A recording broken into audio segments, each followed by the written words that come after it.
What's happening? It's Brian Rose from London Real. We are on location this week in Los Angeles, California. I kind of feel bad for the Londoners we left behind. It's snowing there, I've been told, but it's obviously not snowing here. I'm at Dana Point, California, right by the Ritz-Carlton Hotel, and it's pretty stunning here. I got surfers to the left of me and boogie boarders to the right of me, and it's been a beautiful week here. I've had a lot of fun. I shot 3 episodes out here. We met with Mr. Daniele Bolelli, who runs the Drunken Taoist podcast. He's a philosopher and a mixed martial artist. I had a crazy day with Joey Coco Diaz, and I met his sidekick Lee Sayat, aka the Flying Jew, and I had a great 2 hours with Joey. Man, that man is a true original, to say the least, and I was just so happy that he made the time to sit down with me. And yesterday I met with Mr. Brian Callen, who is a comedian and an actor. You would have seen him in The Hangover 1 and 2, the movie Warrior. He's been on Sex and the City, NYPD Blue. I mean, the man gets around. Brian's a super intelligent guy, a libertarian. He's into his politics, into his books. I'm sure you've seen him on The Rogan Show, and it was very cool to hang out with Brian as well. So it's been a fun week. It's been good for me because it's been a nice change of perspective, just to get out of London for a while and just see how the other half lives. I mean, these Californians, I mean, I'm technically a Californian, but I haven't lived here in 10, 11 years. So it's nice to see what things are like here, and just to get a fresh perspective on how people view life. They definitely live a little bit different down here. So it's been nice. And I really think you guys are going to enjoy the episodes. Today it's going to be Joey Coco Diaz. You're going to get almost 2 hours of him. This episode is not suitable for work. He is profane, in your face, dirty and disgusting. Joey talks about why he's dirty and how he doesn't mind being dirty and how he's going to continue being dirty. And he's going to demand respect until he dies. And I just love the way that Joey comes at you. So, you know, if you're used to our Harvard professors and our members of parliament, you might want to pass on Joey, but I think you should really listen to this man. He's been there and done that. He's got so many stories. He's been down and out. He was a drug user for a long time, and he's kind of conquered a lot of his demons. So please tune in. I think you can definitely learn something from Joey, and they've got the other 2 interviews that'll be happening in the next week or 2. As usual, we are sponsored by the folks that make Alpha Brain. Alpha Brain is a nootropic that helps your dome work a little bit better. I take 1 a day too when I'm shooting podcasts, and you can get that from Onnit. If you go to our website, londonreal.tv, click on the banner ad, it'll take you to Onnit Labs, where you can buy Alpha Brain, Shroom Tech Sport, which has the cordyceps mushrooms, which I use to train. They got battle ropes, they got kettlebells with monkey heads on it. They've got the Hemp Force protein. They got everything there. They even got BlendTech blenders. I just made myself kind of a kale shake here, but I don't have my BlendTech or my Vitamix, so it was a little bit crunchy. So if you want to pick up that stuff, please do. You can go to the link, like I said, on our website.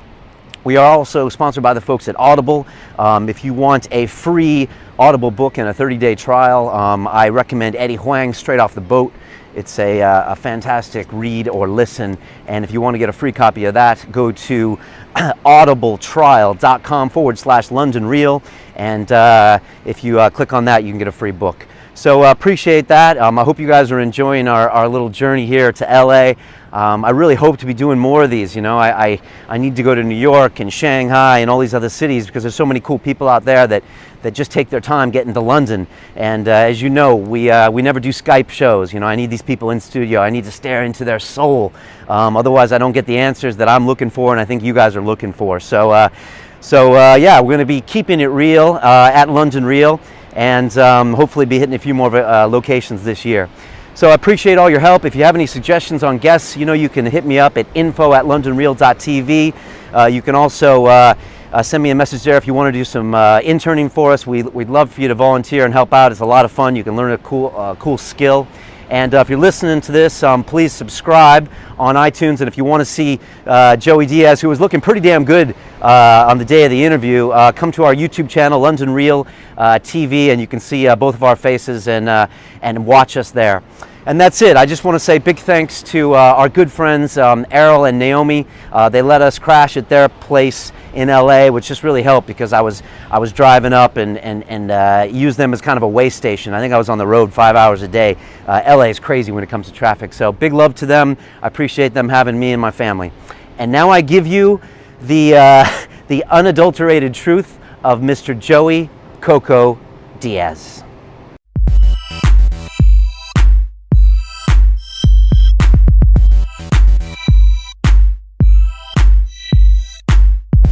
London Real, one of the coolest up-and-coming podcasts. It's really weird how you learn to connect the room with the volume of your tone. If you're telling a story and you're giggling, then you'll get the feedback from get them, shut them down. Okay. Shut them down. Talk. And then, but your tone and your volume and stuff controls that, you know, that's a great question that nobody's ever heckled testicle testaments. It has you. When I tell it, I grab you. I have you. You know, it's like watching a suspense television show, you know? Is that when you do your normal comedy, do you like to have a bit of heckling? Well, then you lighten your tone. Have what? When you just do your normal stand-up, will you lighten your voice a bit to get a little bit of feedback? Absolutely. Sorry about this. Okay. This fucking months. That's all right. Yeah, it's all, your voice tone has a lot to do with whether it wants humor, whether you're being serious, whether you're being vulnerable. Your voice should contradict all that, you know? Right. I guess that's just practice, isn't it? Do you, I think Joe was saying he hates hecklers. Would you rather not have them, or is there a place for them sometimes? Listen, there's a thing on YouTube where I went up there and was talking to somebody. He goes, "What about the Jews?" It's like me giving you my arm. For a guy like me, a heckler is giving me your arm. It's like me hitting you, you falling, and giving you your neck. I'm just like grabbing and go backwards. Crazy. So it's my world. Yeah. I don't want to take you there. I know I can do that. That's not what people pay for. There's some people, yeah, I'm gonna busting balls if you live in Boston or in New York or New Jersey. I don't want to do that, you know? It's just cheap. I want to just come out and tell my story. You know, stand-up is your world through your eyes. And people either go watch it or they don't. Okay. It's like a TV show, you know? So. But back in the day, you used to just go out and improv and just feed off people without a plan, right? But there is a plan. There always is a plan. I make it seem to you that there's no plan. Right, okay. That's what you're paying me for. To make me think. You know, when Robin Williams, I read a note once that Robin Williams was doing a special, and then everybody at HBO thought it was all improvised. They're like, "Oh my God." And before the show, he gave him a set list. And they're like, "What's this?" And he's like, you're very professional. You know, when I first started doing a podcast, I didn't know you had to write notes. Oh, right. And the reason why you write notes is so you have anchors. If this goes somewhere astray, you have an anchor. That's old salesman type shit. You have 10 steps to a sale. If a sale starts going back, you go back to step number 5, you know? Right.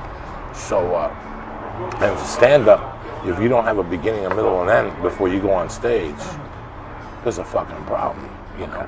I'm not gonna lie to you. I'm not gonna tell you that every time I go up I have a plan, because I don't. But I do. I don't, but I do. I know I have the beginning. I have the beginning covered so I could take you there. You know, even when I do a movie or something, I know if I know the first couple lines, I got you. After that, I'll get you. I'll say, well, I have 8 lines in that scene. But I'll know the first 3. I'll cover the last 4. Don't get me wrong. I won't know it by heart, but I'll know it, you know.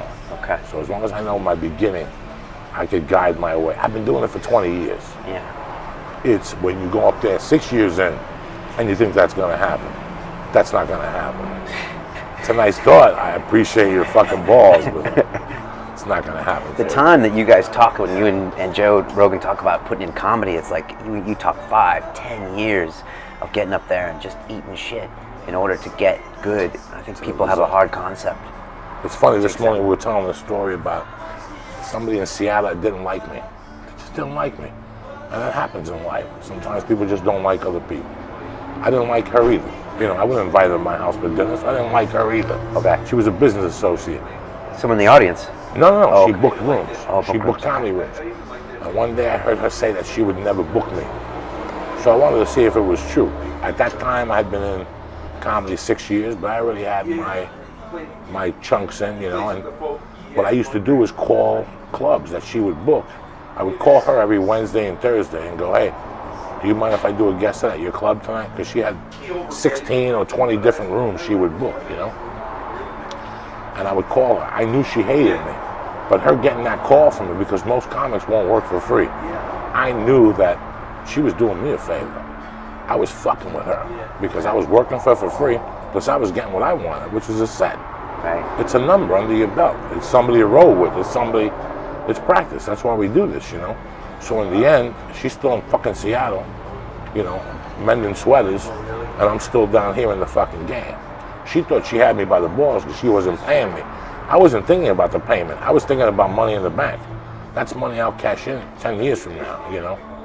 So when you're a stand-up, a lot of people can't take the suffering. A lot of people can't. And in any job you go into, we were talking about this morning. What if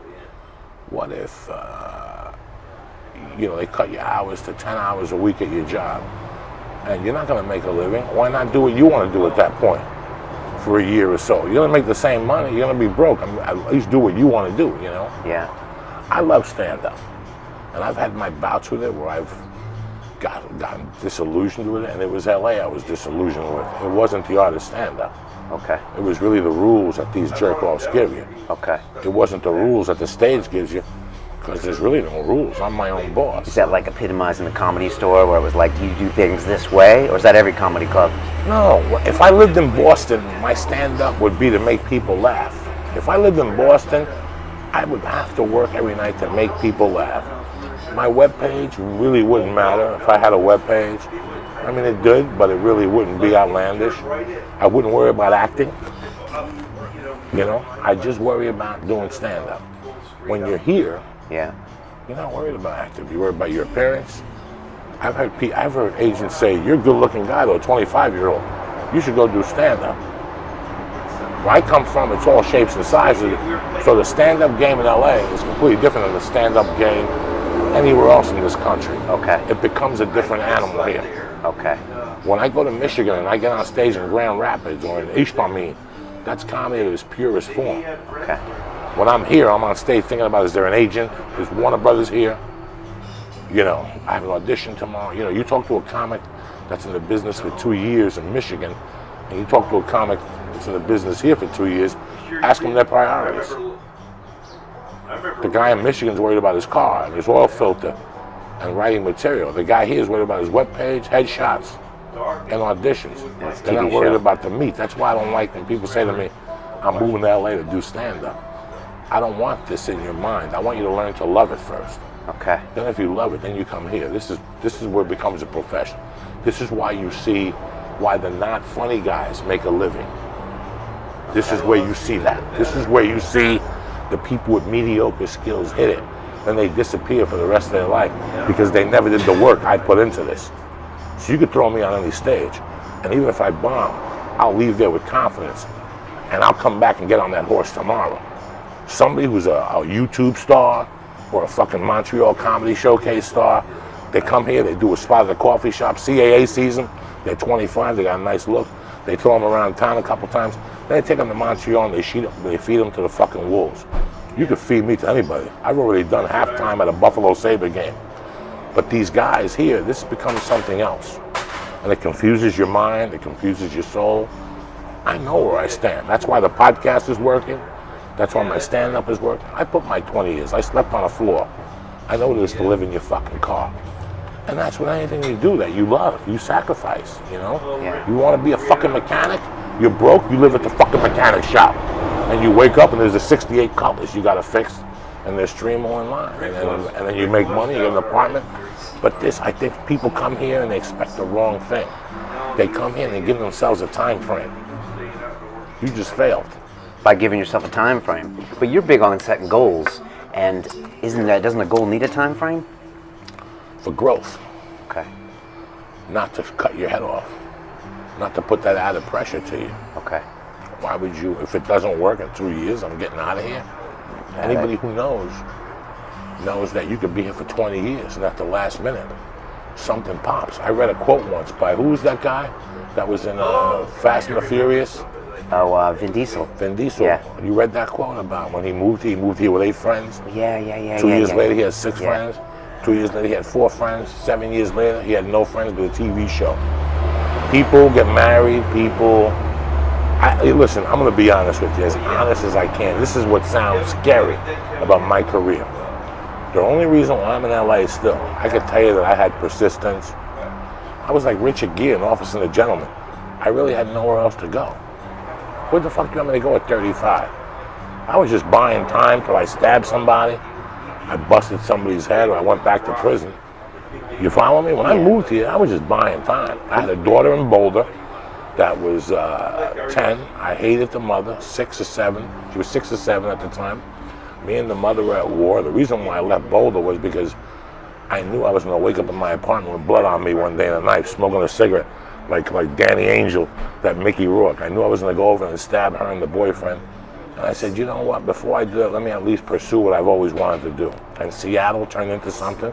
Then Los Angeles turned into something. And then I said, I'm going to stay here. But if I stay here, I'm going to stay here on one condition. I'm going to stay here with the condition that I'm going to make somebody pay every day because I'm away from my daughter. See, I can't stand fucking LA. I can't stand fucking Boulder. I can't stand anywhere else that's not a bar corner in New Jersey where my friends are in that bar and there's an 8-ball in the fucking shower and I got a way to heist a truck. That's what I was put on this planet to do. And I've come to terms with that and I understand that. And understanding that is the reason why I'm not in therapy. You follow me? Understanding that impulse, that if it was up to me, like I've told Lee, I don't want to do anything. I don't want to do nothing, all right? I want to sit in the corner and take numbers and snort coke and bust your fucking head and drink beer and get up and do some criminal activity. That's what I was put on this earth for. But I knew if I came out here, I knew that I just stuck it out. I had nowhere else to go. So I thought I was going to come out here. Like the first month I was out here, I had beef. First fucking month. First month I had to push a guy at the comedy store. And the second month I had to borrow a gun and go get my money from a bookie on La Cienega. 2 fucking yuppies that thought that they were into bookmaking. And I had to go pick up my $1,800. So I knew People this. you never met before. I met them at the comedy store. Okay, right. And they thought I was like some fucking joke. Like, we'll take your action. You know, when I won, they're like, no.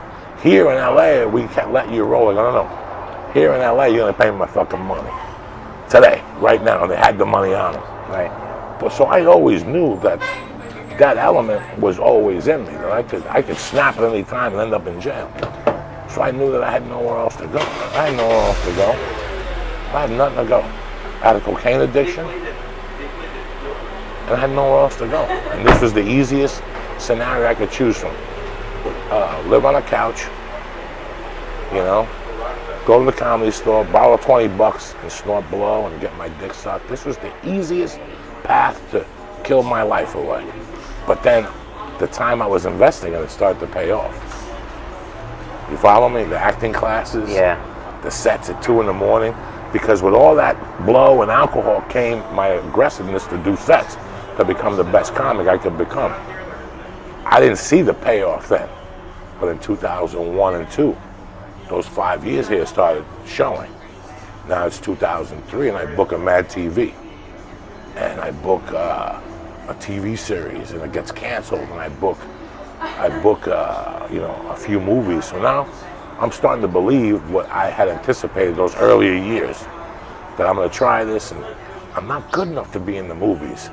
But I could maybe be an extra. So you did have a bit of a game plan, because you said you could have gone anywhere, but you go to the pinnacle of comedy. Like, I read your bio, Joey, and it's like every turn, every few years, you seem to be one step away from the grave or going back to prison. But then, like, you seem to find your path, and like, I don't think it's luck anymore. I think there's something going on in your subconscious, because you could have gone anywhere, but you go to ultimately test yourself at probably the pinnacle of comedy in LA. So is there something working on in the back of your brain, do you think, that's pushing you? Because you could have gone to Reno and done a one-night-a-week stand-up and really gone nowhere. You know, it's funny because I'm writing a book, and I didn't know what the topic of the book was, or what the hidden meaning of the book was.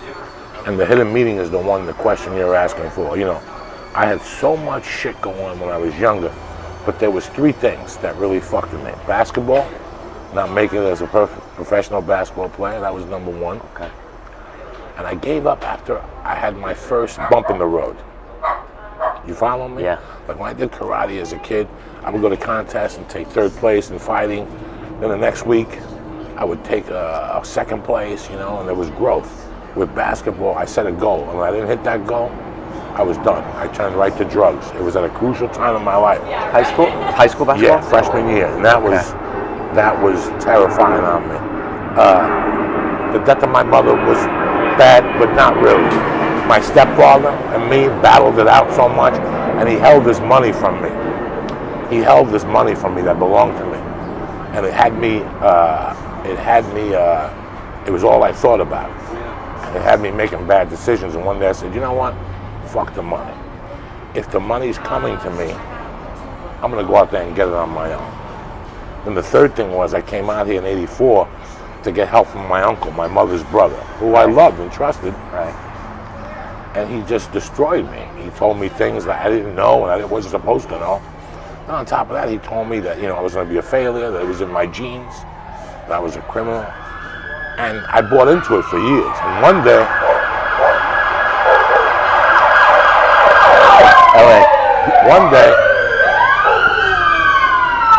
I wanted to prove him wrong. So I wanted to correct the basketball thing of me giving up after the first obstacle in my life. I wanted to get the money that had owed to me from life. It's like that saying, if somebody loves you, let it go, and if it comes back, it's meant to be. If not, then I die, and I wanted to prove my uncle wrong. And even though, but I kept those tendencies in mind. Some people would put on a pair of glasses and make believe they're intelligent and try to avoid their criminal whatever. I took this criminal I had in me and made it work for me. I took the criminal that I had in me. I tweet and my Facebooks are a business to me. And it's the same way as selling Coke. It was a business to me. There's a reason why you do it. There's a you know, for some people it's partying and seeing their friends and ha ha ha. No, for me it was a business. When you came to me and gave me that ear beating about how your dad molested you, I tell you, I didn't give a fuck. I just knew that for every 10 minutes I listened to that ear beating, I was pulling another 100 out of your pocket. Come on, tell me more about your mother, how she stuck a finger up here. Yeah. Oh, what a shame. Really? Oh, you don't want another gram of blow? Here you go. I don't give a fuck, you know? And that's what I did. I knew I was always going to be a criminal. And I knew the things I had done and I could do them again. So why keep doing them? Why not take that type of energy? Because what do you think these movies people are? We think they're better than you and me. These people cheat on their wives, they do drugs. They're the same as you and me. The only thing is I know I do it. And I look at myself in the mirror and I go, fuck it, let's go get more. These motherfuckers make believe that was a different me. No, it's you creepy motherfucker. But what you do is you go to therapy and try to avoid that. No, deal with it. It's an animal inside of you. So in my thing, when I get up in the morning, that somebody's gonna fucking pay today. Somebody's gonna suck my dick today. If you don't leave your house with that attitude, go back to bed, you know. But in the back of my mind, those are the 3 things that have kept me doing what I do at 50. Lee knows. We've been together for 2 years. Yeah. He knows that, you know, it's great. But it's a business. Do you still hate this town? I hate what it represents, and I hate what it does to people. And I think when people realize I don't hate it or love it because I understand it now. I know the power, I know the allure, and once you know all those things, it makes your life easier. Is this the town I want to raise my children in and shit? No. I don't want my daughter coming home and saying, some little girl's dad is on an NBC show, and she says that her daddy is better than your daddy. Not at all. I don't want my kid in that world, you know. I don't want, you know, you go to an audition, you see a 4-year-old girl with headshots all over the floor, looking at headshots. That's not what a 4-year-old girl is supposed to be doing. Yeah, that's scary. You know, so that's, you know, when my wife had the baby, this was good for me. Again, I'm a piece of shit. Is it what I want for my baby? You know, do I want people talking to my child that don't look in her eyes? And I don't want my kid to be around that. I want my kid to have a regular community life with people. This is nothing to them. This is not what builds character. Your dad being on TV is not what builds character. But fucks the neighbor and the house sitter and has a baby with the house sitter. I mean, you think about the Arnold Schwarzenegger thing. Yeah. He was a governor. Okay? If anybody else was to do this, they go to jail for 80 fucking years. But it was Arnold, and we accept it. Really? Just like that. Just like that. That's the society here. Yeah. That's not New York or Ohio or Michigan, where the values are a little. People sell their soul here for a TV show, so they could smoke a cigarette in public and for a paparazzi to follow. You know, you ever go to court? You ever been in trouble? Where do you live? I live in London now. I'm from San Diego. Oh, you ever been in trouble? You ever go to court? Not in court. You ever go no. to court? You ever been late to court? They put a warrant out for your arrest. Okay. Isn't Lindsay Lohan late for court every other time, 40 minutes? All right. We live in a fake land. Just exceptions to the rules. This is fake. This is fake. I've always been surprised when I go on Yahoo, this is me, and this is me talking to you. I've always been very surprised when I go on Yahoo and I see, follow Kim Kardashian's day. But there's a surgeon somewhere who just saved a little boy from cancer. And nobody's mentioning this guy. This is what our priorities have become in this country, that we're worried about what Kim Kardashian is worrying. Or if the King of England and his fucking daughter Pippa gives a fuck. Gives a fuck about fucking Pippa. Whatever the fuck is going on in this fucking people. But you know, that's what kills me. That we give light to Angelina Jolie. Okay.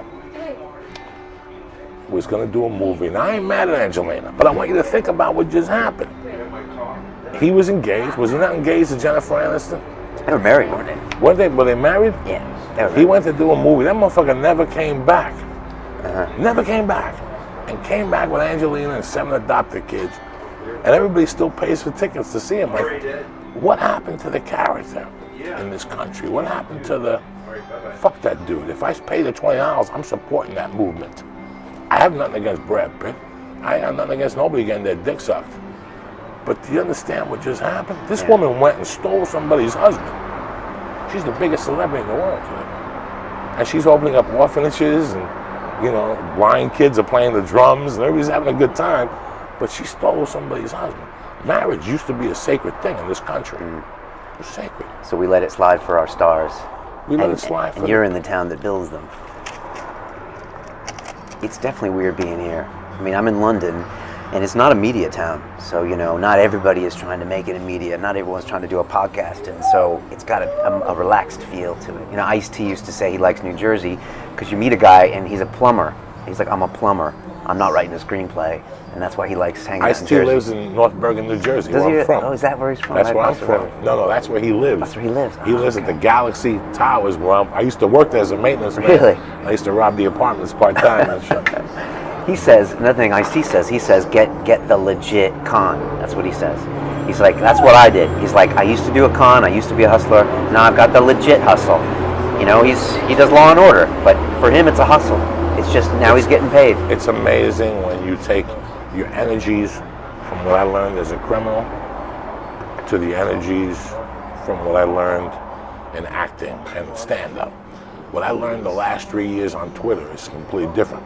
Now, you gotta remember, I have 3 years of a degree in economics. Is it Boulder? And I had to change when I got the felony because I had to switch because I thought I was gonna go to New York and work as a stock analyst. Okay. I had buddies who were in New York, so they were like, come on over, we'll get you a gig, get your degree, you got no felonies.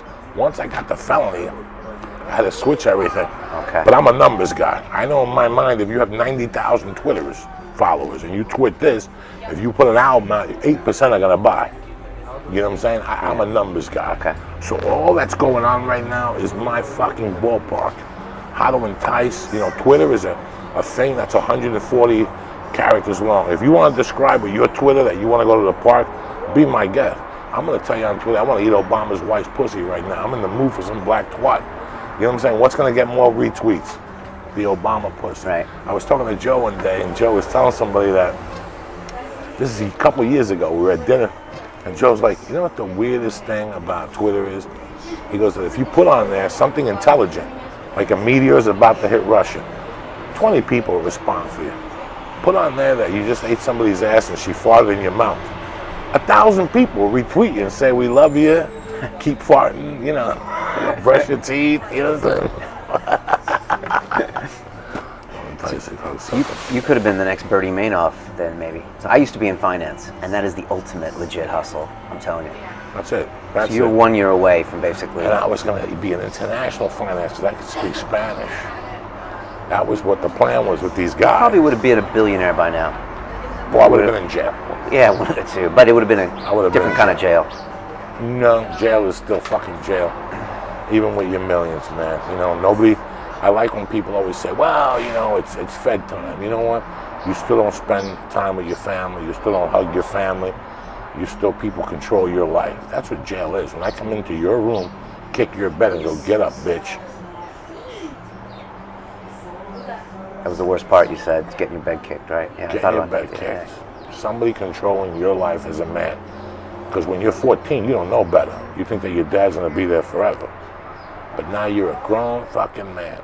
Let's say you're 24, that's one thing. Let's say you're 50, and you're a millionaire. Because there's always one cop that's not in the take. He's going to come in and say, you fucking motherfucker. If it was up to me, I'd burn your ass. You fucking stole millions from people. You know, whatever, I'm just saying, but it's amazing that there's no easy time. You could do time without even going to jail. Yeah, you guys were talking about that, doing time in your head. Mind, yeah. I've done time in my head. Yeah, we've all have. Yeah. You know, something goes bad, a girlfriend dumps us, we go bad for a year. You know, next thing you know, we're at massage parlors, letting fucking Asian chicks lick our nuts. Something you've never done before, you know, something that's out of character. Do you think, I mean, you're a hustler. Do you think America stopped making hustlers? I mean... The hustle got taken away from America. Okay, what do you mean by that? The low-end hustle. The low-end hustle. In a perfect world, a single guy like Lee, fucking butt. A single guy like me, Lee, is a 25-year-old young man. If his car payment is $200, his insurance is $100 a month. If he lives with his buddy, his rent should be $6, right? Yeah, his grocery bill should be $100 a week. What's that come out to? $1,200, $1,300. That's a real world.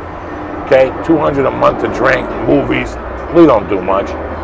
If Lee loses his job and he needs $1,300 a week, in 1982, he comes see a guy like me and I give him 100 Quaaludes, which will cost him $200. He could sell them for $4. He's gonna make $200. He don't take Quaaludes, but all he has to do is go to that coffee shop and get a table at the corner with his 100 Quaaludes, and he'll sell 70 a day for 2 or 3 days. 70 Quaaludes a day, that means you're moving 100 every 2 days. 6 days, you make $600. You didn't do nothing. You didn't do nothing, you know. You could load a truck in my day. You go to, and that's legit. You do paperwork and they pay you $17.50 an hour. You load a truck once a week plus overtime, you make $300. If you do that once a week, that's $1,200. The $6 you make from me a week is another $18. That's $3,000. This guy's not going to go on unemployment. He's not going to rob. He didn't do nothing. He just sat at a place every day for 3 days, which he's going to do anyway with his fat ass. He's going to go over there every day and talk Boston Red Sox. That's what guys do. That's what guys do when they're unemployed. Right. What's that? That's the hustle. In the old days, if you had a credit card, if it was stolen, if you spent under $50, they wouldn't run it. They couldn't run it. Yeah. A regular guy could eat Chinese food every day with that same fucking card until they caught him. There was just, the hustles have been, when I went to high school, I couldn't work, so I sold mescaline and Black Beauties. I picked up mescaline for $90 for $100. I sold them for $3. That's $210. All I needed was my buddies and 10 girls playing hooky, and I made my nut for the day. I'd sell 100 of them. The hustler mentality, you know, a 10-year-old boy 20 years ago needed money, and he got a paper route. Yeah. Go ahead, go find me a fucking paper route today. Yeah, but no more paper route. Is that happening these days? I mean, I get these kids that volunteer, they want to help out London Rio, and I'm like, all right, this is what you got to do. You got to do this, this, this, and they start off whining. They start off this and that. I mean, like, you know, with Lee, I think you find an exception. I mean, Lee's dedicated, he works hard and all that stuff, but I don't find these 20-something-year-olds anymore that want to pay their dues. The best line, everybody wants to go to heaven, but nobody wants to die. I've met, in the last 3 years since the podcast, I've probably met 6 Lees that have contacted me and said, this is what we want to do, and I've met with like 4 of them, and I'm like, how are you? The one guy before Lee will not talk to me because I had him do headshots. He came to me, he goes, I want to do headshots, I need help. Take the headshots. Gave him $200, I couldn't use any headshots. These things were atrocious. These things were, it was something that, and I go, all right, come up and make some videos. He made videos, he didn't cut them, and he put them all together. So he shot 4 videos, but they were all one big fucking video, and I'm like, so he contacted me one day, and I go, this is what you need to do, bro. Do what Lee's doing, 100 a week, we'll do some videos, get started, and we'll take it from there. Oh, I don't know, man. I want to make a movie. All right, what do you want to do? Shoot Machete 2? You think they're going to give you a fucking script and just shoot it? You got to earn it. This guy didn't want to do it. And, bro, LA is a town I've met. I was trying to write a one-man show, Testicle Testaments in its purest form. Yeah. I had 2 writing partners on Testicle Testament. Okay. One girl, I shot a movie for her, and she asked me if she could do it right with me. I said, absolutely. She disappeared one day. Just disappeared. Called me from Seattle. Me and my wife were having problems, me and my husband. We had a meeting on Thursday. Everybody in this town wants 2 or 3 meetings. If it's not going nowhere, we're done. I can't tell you how many people are probably gone that I've had contact with. That this just isn't for them. This isn't for everybody. On paper, this is great. How about all the 21-year-olds that come here fresh from college with their dad's credit card to learn how to be a Saturday Night Live guy? Yeah. Because they all want to be Saturday Night Live guys. Look at all those fucking momos. And they get run through Hollywood. Oh, they leave here shell-shocked for fucking life. It takes them 10 years to get through the emotional beat, and they get down the fucking hill. Between IQ, what's that? All the talent, all the improv companies and shit, they ask you for money every time you turn around, my friend. And the people who are teaching that shit are fucking horrendously bad. Okay. They're fucking horrendously bad. Horrendous with a capital H. They don't have the experience that I've had. You know, listen. I got into comedy in '91. I started in comedy as a host at a steakhouse that had a steak special on Tuesday nights. That means that while they were biting into the steak, this fucking shoe leather that they paid $10 for, because it came with like a brown lobster tail and a fucking baked potato, and they got a free comedy ticket. Your goal wasn't to get them to laugh. Your goal was for them to pick their fucking head up when you were eating. If they would pick their head up, I did my job. Laughing, that's a different fucking story. All I wanted them was to pick their fucking heads up and look. That's how I started. While everybody else started at the Comedy Works and got their 3 minutes. Wasn't I talking to you about karaoke? Yeah, this morning. I used to have to double at karaoke's. So I would go to karaoke, sing 2 songs, get the host comfortable, and then go up there for the 3rd song, take the microphone, and do like 3 minutes of material. And he'd say, stop the cursing. We're Christians. Get the fuck out of here. But I'd work the joke. I tried the joke. I started in Boulder with a bunch of fucking hippies, my friend.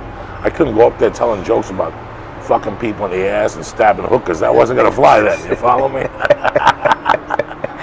Why do people say that you're too dirty? Is that an American thing? Is it a Puritan thing? I mean, you talk about all this stuff on stage that everyone's doing on their own time. It's just a knock. It's because they see you and they're like, he's not like me? It's a knock. Listen, 10 years ago, I showcased for a CBS show called 2.5 Men. Yeah. They were looking for characters, and they showcased a bunch of people at the Laugh Factory. I called my manager at the time. I said, what'd they say? They said you were too dirty. Have you watched 2.5 Men?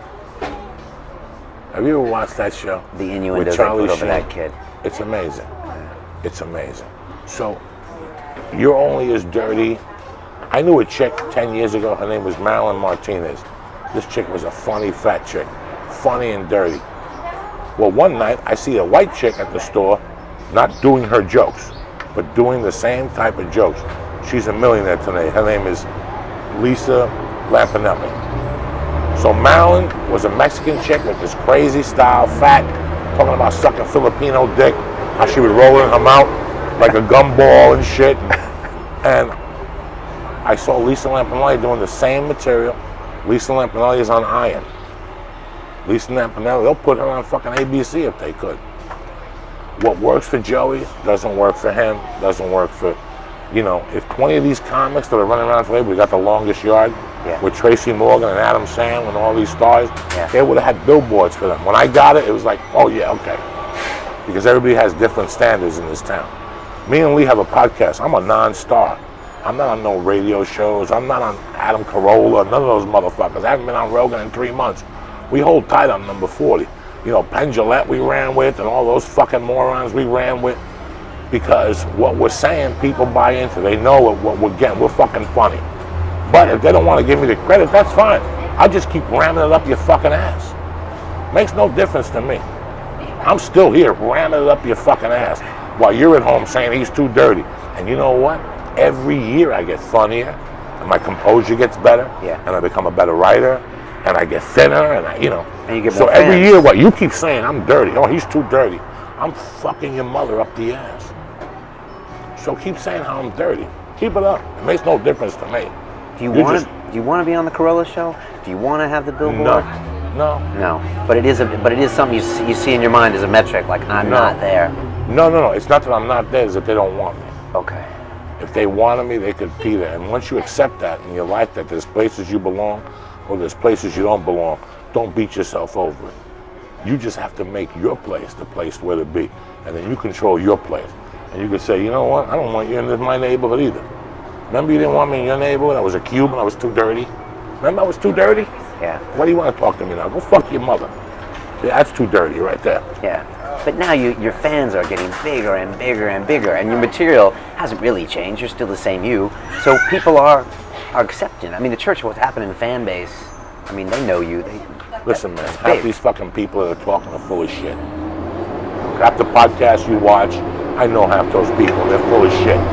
They're full of shit. Was it an act they're putting on? Or That's it. It's an act. They know what you want to hear. I don't give a fuck what you want to hear. It makes no difference to me because you don't pay my fucking rent. And you've never liked me before. So if I change, I'm gonna appease to you. There's times before I go on stage, I beat myself up because I'm insecure. We all are. I'm more insecure than the next guy, and I think to myself, they don't want to hear dirty material tonight. And I think about what happens if you tell Red Fox that. I'm dirty. I'm not ever gonna be anything else. I've never. When people contact me and go, hey, have you ever put a set for the Tonight Show? No. I don't even see myself there. I don't want to be somewhere I don't belong. I'm a dirty comic. No. But if you put a set together, that's fine. I know he wouldn't like me as a human being, and I don't like him. So why waste each other's time? You know what I'm saying? I think that's what people are starting to buy more. People are starting to buy the realism. People are starting to buy that they see what I've done. They see that I've done this with no help. In their minds, they're like, well, Rogan helped you. Rogan gave me a light. Rogan didn't put me in Spider-Man 2. Rogan don't write my fucking jokes. Rogan doesn't return emails for me. Rogan doesn't get up at 6 and twit people for me. These are things I've done. Yeah. You follow me? I have no big manager. I have no big agency. I have a booking agent that I just got after 15 years here. Nobody talks to me. I don't go to festivals, and I'm not whining about this. But you asked me in the beginning, what makes me stronger? This is what I feed on. Because at the end, they're all going to suck my dick. That's it. That's it. The same way my father had to with his stepmoney, my uncle. When I contacted, the story was in '84, I tried to rob my uncle. We got into such an escalation, I pulled the gun out on him. And he told me I was never going to mount anything until it was in my jeans. This is my mother's brother. This is my mother's brother. And I got to be honest with you, man, for 8 years, I knew that once I knew my time was limited, I was going to come out here and shoot him. I did know that. I did know that. I did know that. When I moved to LA, I wouldn't even look in the yellow pages to see if he was still here. Because I knew if I had a bad day, I was going to get in the car and go down and just put a bullet in his fucking head. But then I started thinking about what I preach. It's taking responsibility. He told me the truth. He told me who I was, which 95% of us don't want to know who we are, and 98% of us are never going to accept it. We're never going to accept it. Look at my haircut. It's from 1980. You don't see any tattoos on me? You see any earrings or beards? Or I'm trying to be cool with a wool hat on. It's 90 degrees, but we got a wool hat on because my ears get cold. I'm me. I'm gonna always be me. With this face, I'm gonna always be me. Nothing's gonna change. I don't need tattoos or to smoke weed or none of this shit that these LA people do, because they're trying to be with you. I don't care if you follow me or not. Nobody's ever followed me before. I didn't have fans. I never had fucking fans, bro. I remember getting The Longest Yard and doing comedy shows after The Longest Yard and walking in and having Adam Sandler fans there hugging me. And on the way out, they wouldn't even touch me. They would keep, like you could see, they would keep a distance from me. Like when they would walk around me, like I'd be at the door saying goodbye, thank you for coming to the show. Yeah. Would it hurt my feelings? No, because I knew that I wasn't their cup of tea. But between you and me, would I hang out with them? No, I would never hang out with these people. I wouldn't go to one of their fucking barbecues. But I know that going in. And that's what a lot of people don't know, but people are catching on. That this guy says shit that either he's crazy, he's retarded, or he's just that honest. I'm just that honest, because I don't give a fuck. You said you like it when people don't like you. Oh, I love it. Can you explain what you mean by I love that? it. I love it, because I'm trying to adopt that mentality Here's myself. the deal. I got like 3 situations. I know it. Well, look, Lee, you juiced last week. I need to lose some weight, but I can never juice because I don't like the taste. I just don't like the fucking taste, you know. That's what makes us special. That we all can't like Saturday Night Live. We just can't. We all can't like chocolate. We don't like eating ass. Not We yet. would never eat a pussy from behind and sniff that fucking asshole and aroma it. Because you don't know what it's like to sniff an asshole like it's a steak with onions. You know what I'm saying? Like, and your dick's getting hard, your fucking hips are moving. That's another part of life. You're too young for that shit. You're still young. You could change. You're still your young. mind. We could change them, but some people don't like it. Some people like getting their dick sucked. Some people like cornflakes. People are not gonna like me, and people are not gonna like you, and people are not gonna like Lee. You know, and I understand that. It's the people that don't like me for something. You know, like especially when it comes to stand-up. Those are the ones you just give me fuel to do what I best do. You know, my favorite movie of all time, I have like 3 of them, but it's gotta be Man on Fire, Death Wish, Death Hunt, you know. Anything, Enter the Chinese Connection, anything when you're sticking up for somebody or avenging somebody or avenging yourself or getting your revenge. Not by killing somebody. I get my revenge by people laughing. I get my biggest revenge, brother? By me still being here. At 50, me still being here. That kills people. You know, when I did that pizza commercial, that's an Italian commercial. I'm Cuban. All those Italian guys that watch that commercial, they boil inside. What are they gonna do when they see me as De Niro's boxing trainer in this next movie? What are they gonna do? So that's what makes my dick hard. I don't care about the money or being, just the fact that I'm not a theatrical trainer. I never did theater in New York, nothing. I know these people that talk to you and they quote Stanislavski and here I quote my fucking balls, but I'm next to De Niro. I just shot 16s with De Niro. I'm a fat ex-felon, not handsome, from the comedy a store. little handsome. Not handsome, you know, I know this going in, but I had the balls to go into that audition and say, I don't give a fuck. De Niro could suck my dick too. And that's, if you're not going into auditions and into life with that attitude, that's why it's not working probably. But that's my biggest revenge, is that I'm still here banging out in LA. And I get on a stage and I fuck it up and they gotta shake their heads and go, this motherfucker, this fucking miserable fuck has still not dropped dead. You know? Are there really Joey haters out there? Oh, and I love them all. Oh. It's definitely less. I guess I got no agents. I don't go on Opie and Anthony. I don't get invited to do no tours. I don't get invited to do anything, and I like it like How that. come Mark Maron hasn't had you on? Has he invited you? The funniest thing. Ari was on the other day, and I was like, okay, he's inviting Ari. Close to you? The funniest. No, it's fine. The funniest thing in the world is that somebody told him last week. Somebody hit him up about 2 weeks ago and said, hey, Mark, when are you going to have Joe Diaz on? About a year ago, somebody hit him and he put back that he doesn't think I like him. Okay. And then about 3 weeks ago, somebody bothered him again, and we actually talked. Okay. And he said, I'll have you on. I'll have my assistant Sam call you. That was 3 weeks ago. Would you go? That was my next If question. he contacted me, absolutely. Okay. I know Mark a long time. Okay. I know Mark when he was a fucking filthy junkie, you know. And that's why I don't understand, like, people don't want people to remember that. You know, this is a town that if I remember coming here and doing Blow with somebody like a 98, a celebrity or a casting director. And I remember seeing that person weeks later and how they avoided me because I seen their real side. Okay. I seen what they were really about. That's the last thing they want, is for it to get out. Right. So, because that can kill careers in this town, right? Or people think it will, right? You know, man, the best thing in this town in a way is just to go to your acting class, pay attention to what's going on, and keep to yourself, right? You know, believe in yourself, you know. Like I told Lee 3 years ago, I was ready to quit. I moved up here in 2009, 2010. By May of 2010, I was ready to fucking quit. I went and did paperwork at a car dealer. I took the piss test. 3 years ago. 3 years ago, and I really wanted to just do movies. I was going to do stand-up locally, and I wasn't going to travel anymore. Then the podcast bug came on, and I started a podcast with Felicia. Yeah. And it wasn't like a last resort thing. It was more of a, let's try it. You know, I remember when I first got here, everything to me then was a last resort thing. If I didn't get a movie, I would be cracked for a month. And then I started realizing that these things don't change your life. You have to change your life. Look at this fucking pig. It's what you do with your, look at that fucking piglet. A pussy must smell like a fucking gyro. It's not what you do with, it's not getting the movie, it's what you do with it. So like I wouldn't get the sequel to Get Shorty and I would crack. And then the movie would come out and it would bomb and I'd go, see, I was fucking right. You know, nothing happened. And here I was all worried about nothing. Okay.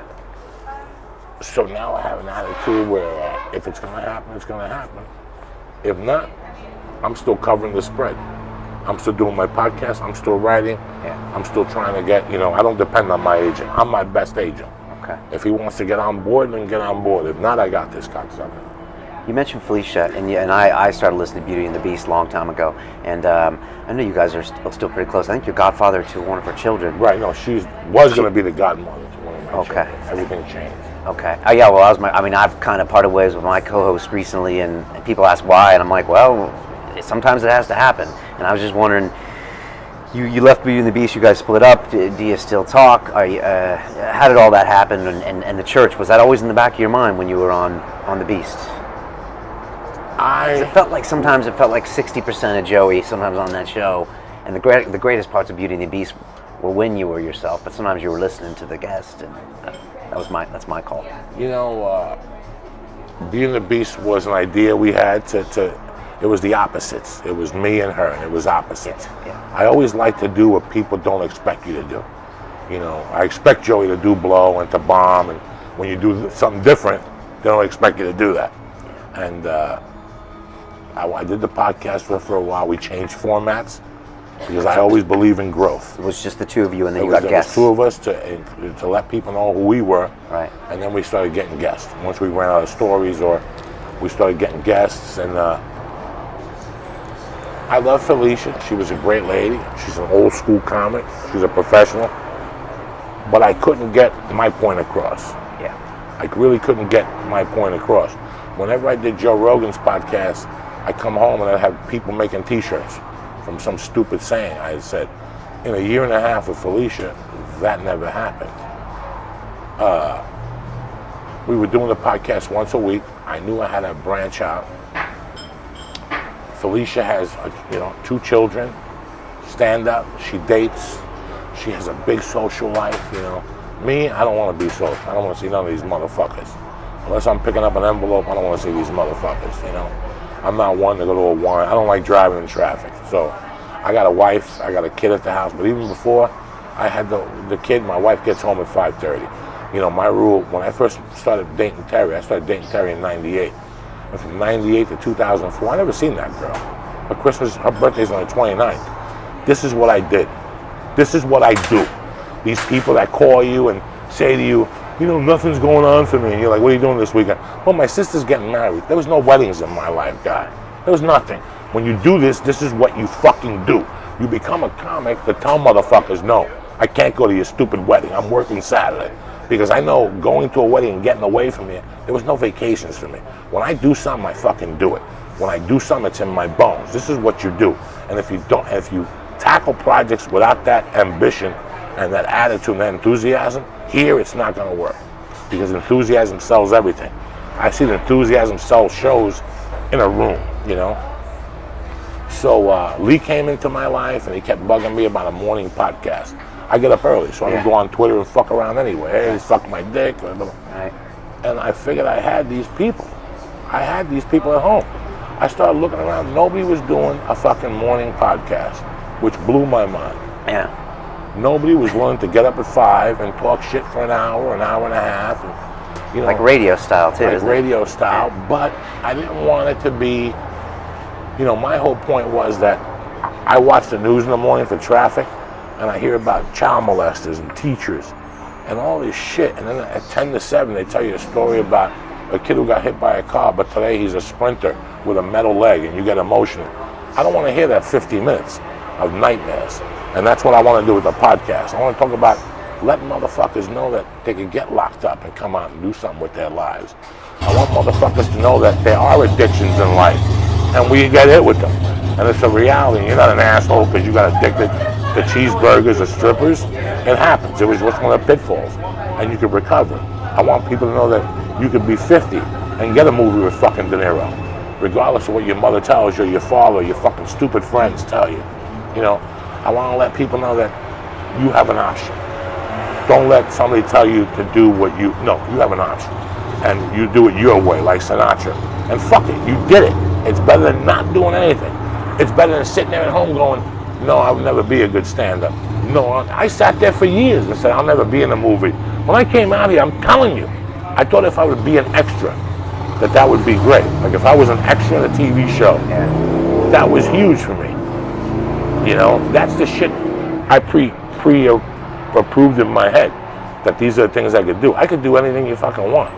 And if I could do it, I want to let people know they could do it. Fuck these dumb motherfuckers with their smart talk and their glasses trying to be swarmy. They can't stop you. They can't stop me. They're going to have to shoot me with a bazooka. You do know that, right? I do. They're going to have to, one of these podcast people is eventually going to have to shoot me with a fucking bazooka. Because cigarettes, they can't stop me. I don't give a fuck. So the podcast is about letting people know that. Every time podcast, you're like, go out there, do something, go stab somebody. Do something. It's better than sitting on the couch telling yourself you can't do nothing. Right. Felicia is a different head. I remember the first time we invited Felicia over to come and watch the church. She came over at 6 in the morning, and I seen her that night, and she looked me straight in the face. She goes, I couldn't be a part of that. She goes, now I know why you want to do that. Okay. And I think that after she saw the success of that, and did you want her to be a part of it at first? No. No. I knew that. But you wanted to see it. That part of me was just not going anywhere. Yeah. The podcast, now, at first when it ended, I was depressed, but now I look at it as a great stepping stone.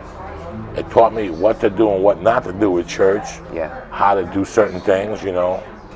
So I don't look at it as a bad thing. No, we don't talk anymore. I think it was difficult for her, it was difficult for me, you know.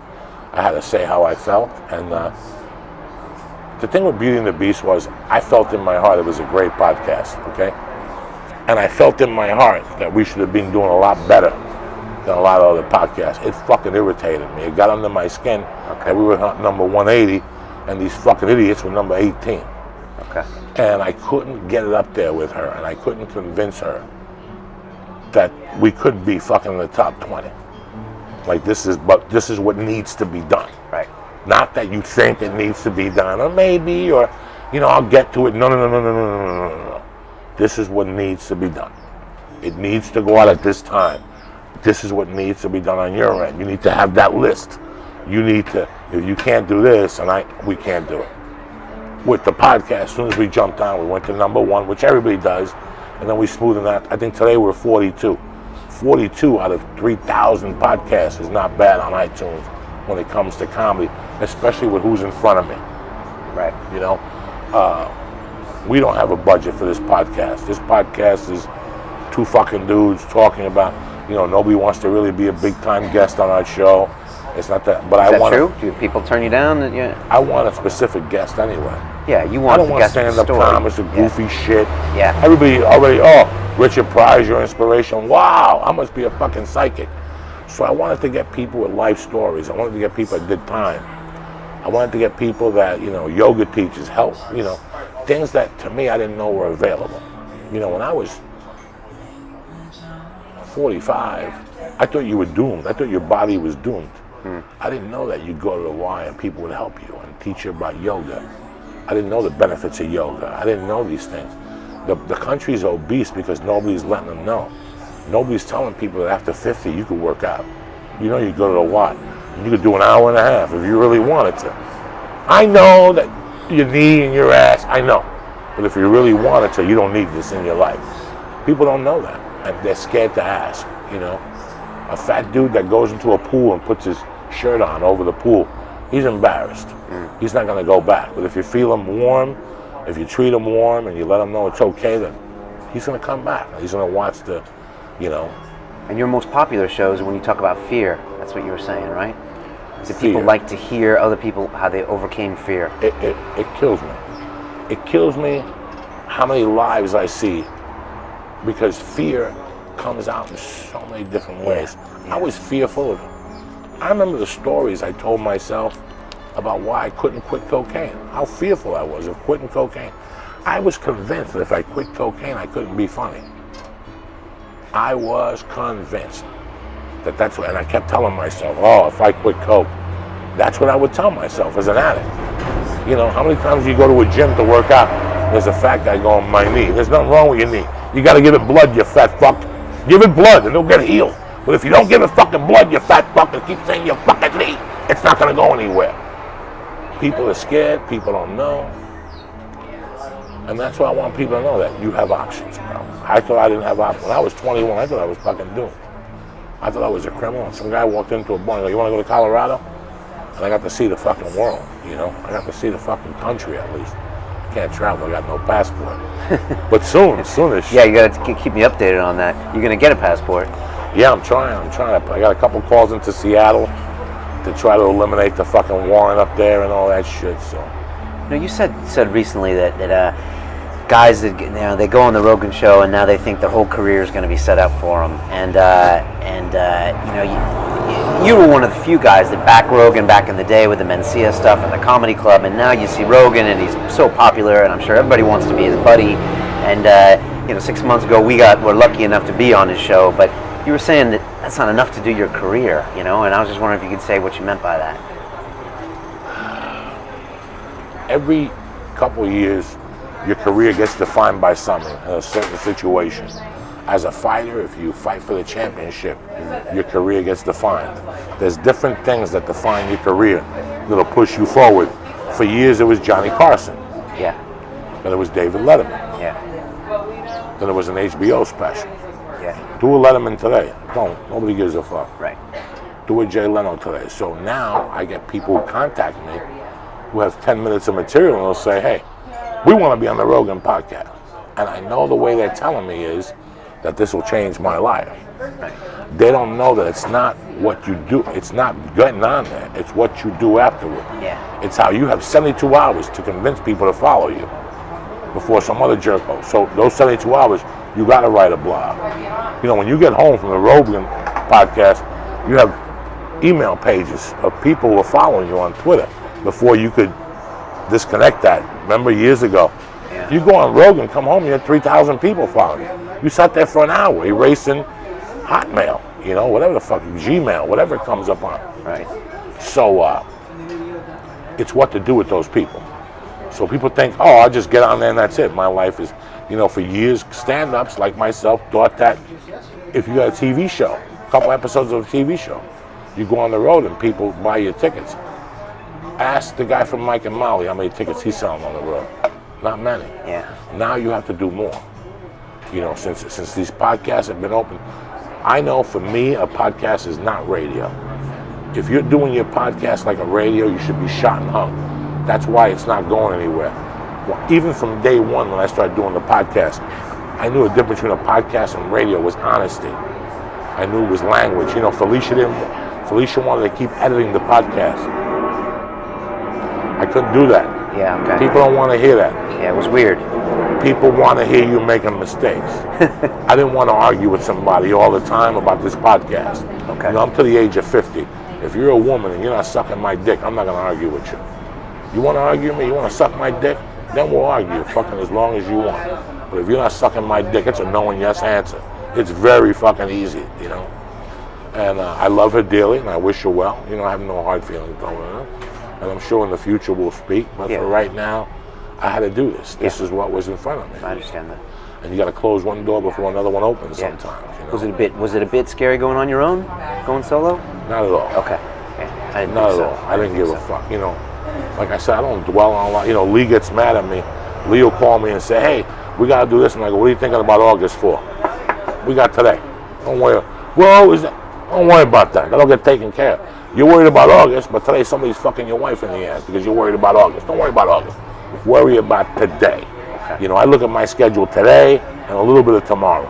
Right now, all I'm worried about is today and getting to LAX tomorrow at 11 o'clock. Okay. My flight leaves at 11:20. After 11:25, once that plane takes off, I have no control. I got my edible in me. I got my iPod on the plane. You know, that's all I have. So I live for today and tomorrow. Okay. Why you know, when I was 21, I worried about when I was 28 in the future, and one day I found blood coming out of my ass, and I had a bleeding ulcer. You don't have to worry about shit. Just focus on today. The best you could be today, you know? Yeah. You have goals. We all have goals and aspirations. That's different. Right. Today. It's funny, when Rogan invited us on about 8 months ago, we were in London, and we were like, holy shit. And I told my co-host, I said, look, it's going to be great to see Joe, and it's an honor to see Joe. But guess what happens? 2 days later, we fly back to London, and we're going to be back in this studio trying to book guests. And it's going to be business as usual. And I'm like, this isn't going to be some, you know, and it's just, and then we're going to go back to do what we do, and that's what makes this show. So it's nice to have some recognition, but we got to put in the hard work if we're going to make this happen. You know, and that is kind of what happened. it's funny with my wife, you see it with women a lot. Women get married and they go under the ether. I call it going under the ether. Okay. No, I don't go under ether. You know, I've already been under ether, and that's bullshit. The baby's cute, but we got to get today. You know, when she comes up in the morning, look, that's great, but where the fuck are the eggs? You know what I'm saying? It's 10 o'clock and there ain't no fucking eggs. But the baby's cute. I don't give a fuck about the baby being cute. We get these eggs cooking, and you know, you got to go to the Y. We got 1,000 things to do, and people can't deal with me on that level. Like when he calls me and says, I'm going to the movies. How come you're not going to the Y?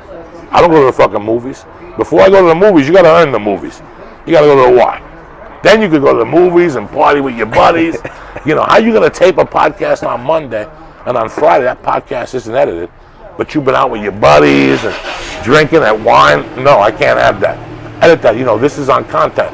If you take this back to London and don't release it for 2 months, it does you no good. Yeah. This has to be released in the next 3 days, or you got nothing, you know? So I don't understand that concept of American Idol now. This is what the stand-ups don't like about me. You know, people call me and go, hey, I'm working this weekend. Yeah, but I'm getting married. I don't give a fuck.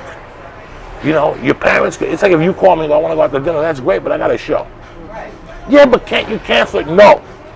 I got a comedy show. After that, we could do dinner. We go jump up and down or snort blow, whatever you want. And that's what people have forgotten. When you were a kid and you got up in the morning, you told your mother you were sick at 3 o'clock. You couldn't go out with your skateboard. She'd say, where you going? I'm going to go out and play. No. You were sick. Yeah, but no. You were sick. And we've forgotten that. And it reflects as an adult. And I can't deal with that. You got something to do it and get it over with. You got something to do. How the fuck are we going to tape a podcast on Monday, and on Thursday the podcast ain't done, and you're gallivanting? Not in my fucking book. I'm on Twitter at 7 promoting the podcast, and you're with your friends at night, another bunch of hobbyists. Because that's the two people you have in this town. You have people that are like me, that you have to shoot them, and you have hobbyists. Okay. This is People that want to tell people they're comics, or people that want to... hobbyists. Hobbyists. And if they fail at it, it doesn't matter. No, it does matter. It does matter. It does matter. Don't do this and why you know those people? I'm going to try it, and if I fail, no. You're not going to fail. You're already failing by giving yourself a net, a safety net. Yeah. You just lost. You just got shot. You just killed yourself. You're going to do this. You're going to commit to this. A lot of people in this town commit to something, realize the work, and then go, oh, fuck. Oh, yeah. And guess what? It's every week. Do you ever take a day off?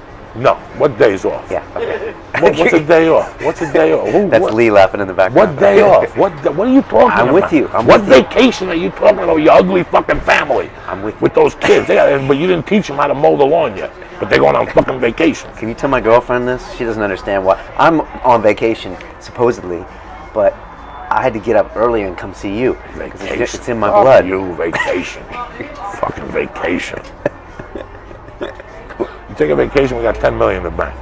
That's when you're allowed to take a fucking vacation. I don't think you'd even do that. And even then, try to take a vacation. You'd probably be bored out of your Where are you going to go? 10 days. Where are you going to go? After 2 days, you look at she already sucked your dick, you put in her ass, you came on her face, you had lobster, you did the Maui Wowie, and you smoked, and you saw the dolphin. Okay, now it's day 3. Now what? Oh, well, today I'm going home. It's over. I'm going home. Tell Jetpedia or Expedia, tell William Chatner the party's over. Give my fucking money back. 2 fucking days. I need this shit. What's the 60-year-old Joey Diaz going to be doing? What's going to be that week in your life? You know, is the church going to be at a different level? Is the acting going to be at a different level? The comedy? A 60-year-old Joe Diaz. Yeah. I think the church will still be around, but a different. By that time, it'll be, who knows what it'll be. What will it be on TV? Do you not It'll want it on TV? TV? Do you want it on TV? Well, like I told Lee, I go, Lee, in my heart, this is a great podcast. But if somebody came to us at Dolly, if they say we got to cut out everything, I can't do it. Right. You know, somebody wrote me an email the other day that I'm going to frame. It said, I can't figure out, I love your podcast because you insult about every racial group there is. You always stop smoking pot, but that's the patois of it. Yeah. I don't care no more. I don't care.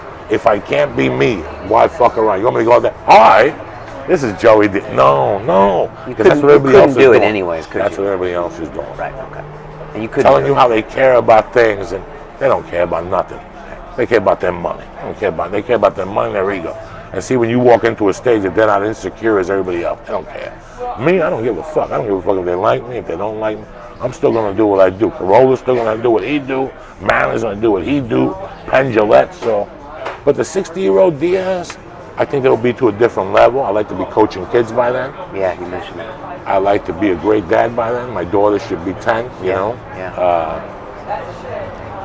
Still doing stand-up, not as much, trying to get in shape, you know. Do you want to be doing stadiums, and do you want to be like as big as Dice was at one point, or is that not a priority for you? No. Okay. You know, man, I grew up with a lot of money, and I always, when I was younger, I thought money was the answer. And at 50, I'm going to tell you guys something that you never hear from me at 25. Your happiness and your health is everything. You guys are looking at me going, Joe, your happiness and your health. Did you suck a dick last night? Listen, man, there's nothing like being happy.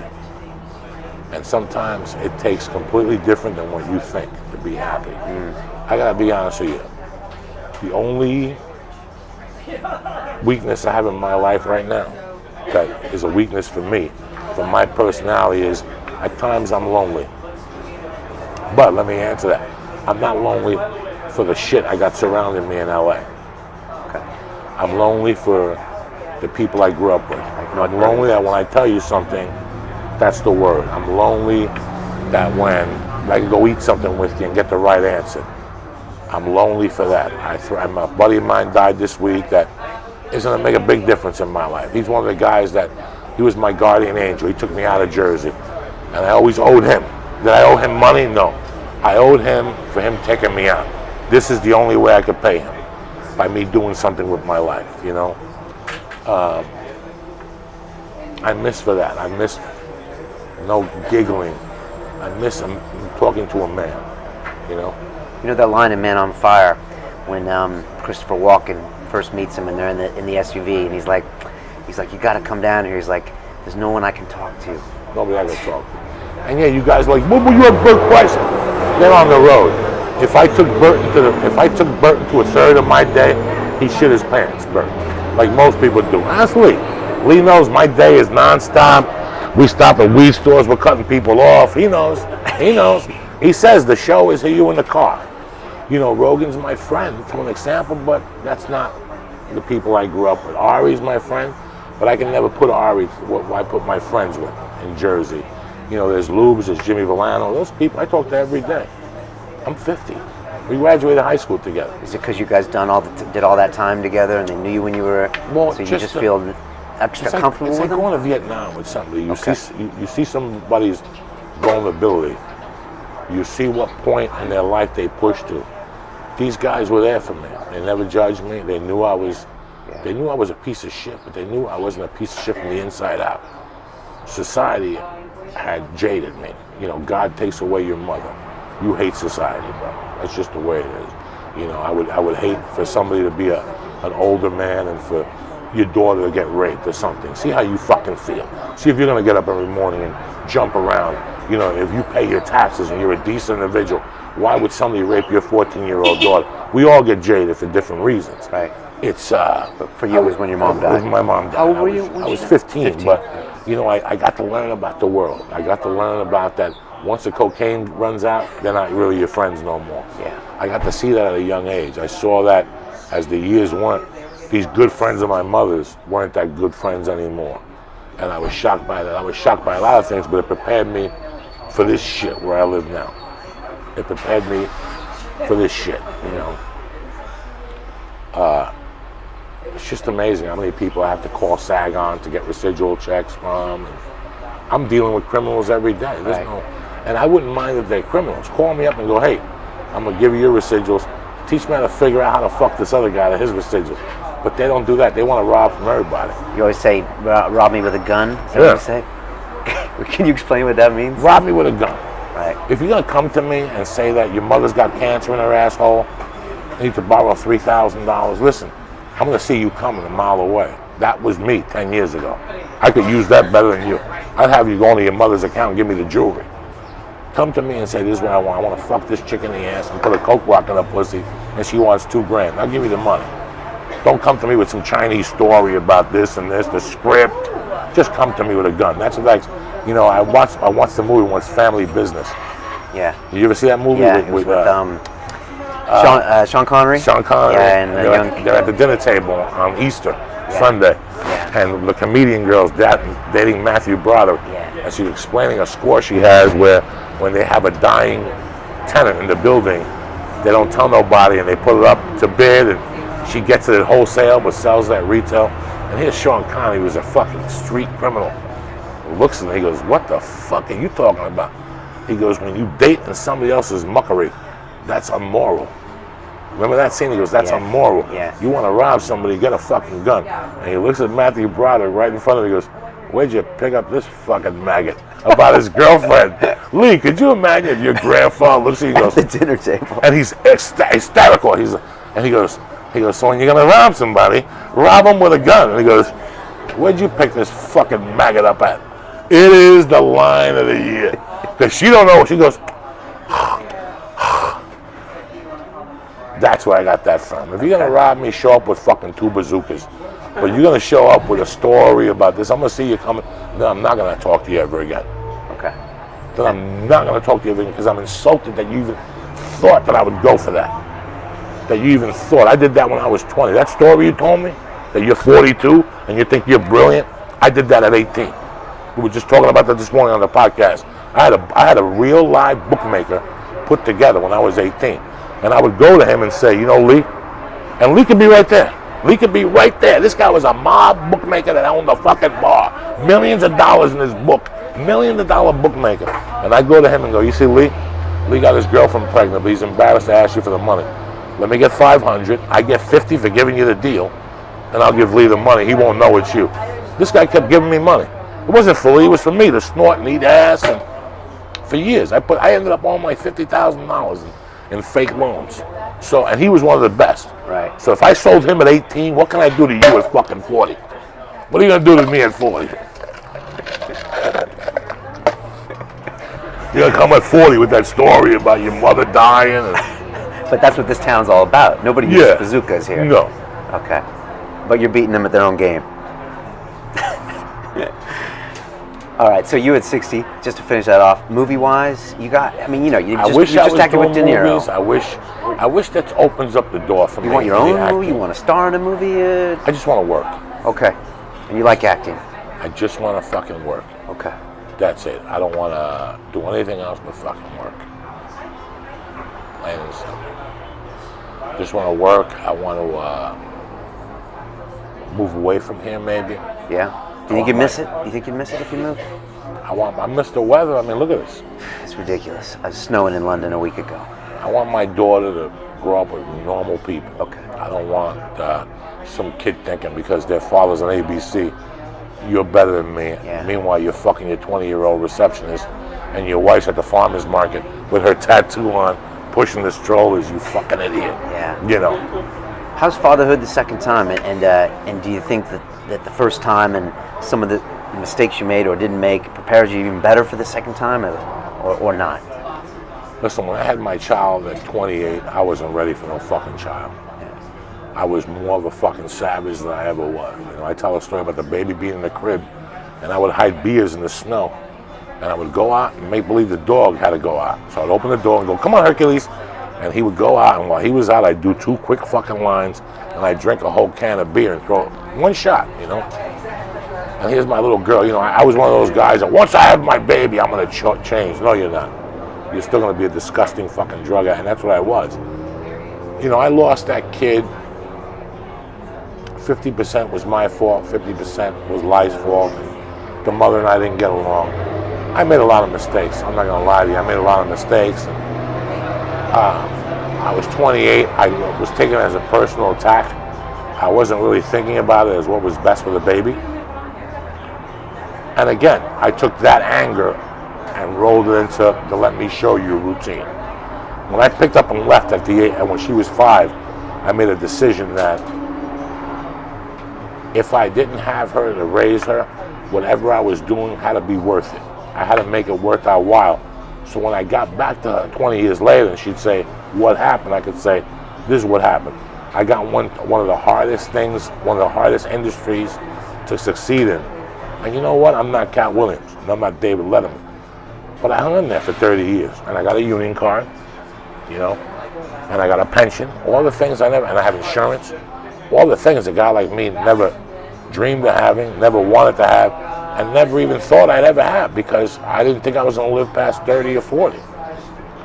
So I can't tell you how lucky I am every day that I never thought I'd be 50.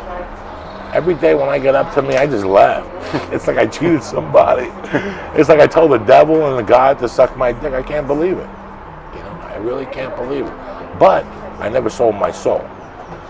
And that's why I laugh. I fucking laugh every day when I get up because I never sold my soul. As in you're true to yourself and what you're doing. That's Yeah, how you mean. and I don't give a fuck what people say. I really don't. I don't give a fuck what any of these Hollywood people say. You know what? Any project that I've been put on, I've delivered. If you watch The Longest Yard, that's a higher echelon of comedy. Yeah. That's Adam Sandler, Chris Rock, and Tracy Morgan. And I didn't miss a beat in that fucking movie. And I was a coked up fiend in those times. That was my worst addiction before that movie. And you couldn't tell, you know, my comedy was still on point. At the time, I didn't think about it that way. Now, years later, I think about things that way. You know, I don't have an ego, but I know what I've done. You know, one of the biggest lessons I got was Slash in Vegas. I asked him what happened to Axl Rose, and he said that Axl couldn't believe his success. He just couldn't believe it. You know, and I never wanted that to happen to me. Okay. I wanted to believe it because I put the fucking work in. You know, I get up at 4:45 to do a free podcast. You ever think of that? And I make this poor bastard stay up. You ever think of that? Yeah. Do I do it for me or do I do it? Yeah, a little bit for me. But I see people at these fucking shows and they're lost, man, just the same way I was when I was 24. I could see it in their eyes. They don't have to say nothing. Yeah. They're just going through the motions, waiting for the fucking vault to open. But they're too scared. That's why fear is so... I try to tell these people, fear is just in your head. These people put their pants on one leg at a time. They can't judge you. You know, when I got Grudge Match with De Niro, as soon as I seen who the director was, I knew I wasn't going to get the movie. It was Peter Siegel. I thought he hated me from The Longest Yard. And I was just about ready to pick up the phone and call my agent and go, no, Peter Siegel's not going to give me the job. That's what Joey Diaz would have done.